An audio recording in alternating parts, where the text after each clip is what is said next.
Ikaw ang nagkulang unya siya nangitag lain. Ang wala sa ako, nangita siya sa lain. Alam kong nagkamali ako. Unsa man ang imuhang naton na adto? Di magpauto sa gwapa. Nagkamali ako sa'yo, di ko.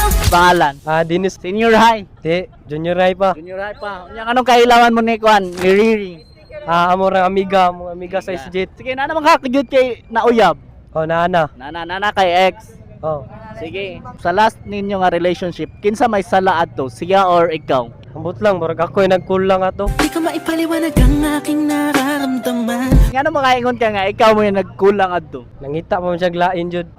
Ikaw ang nagkulang unya siya nangitag lain. Ang wala sa ako, nangita siya sa lain. Pagkatabi kita, di ako makapagsalita. Unya unsa may na-feel mo adto? Wala, nalain ra sa iya. Wala mo nagkuan adto. Unsa man wala mo nag-away dahil adto unsa pa? Wala. Wala po di mo siya gistultian. Gistultian pero iya manggipili ang katong lain. Magpaparaya na ako. Katong ex nimo unsa man pud ang inyong happy and sad nga kuan atong moments or memory? Kuan, kanang laglag Dris Plaza. Sige ang kuan pud ang sad pud. Dito ra sa pagbulag. Hantod karon kanang ex nimo, love pa ba nimo siya? Di na.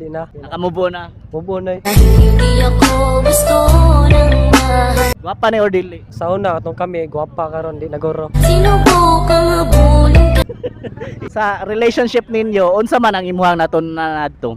Imong na-learn adto. Di magpauto sa gwapa. Mao na to siya. Wa kay gusto i-shout out sa page. Shout out doy kay kuan, kay mama. Salamat sa pag-eskwela. Ko ay lumuha dahil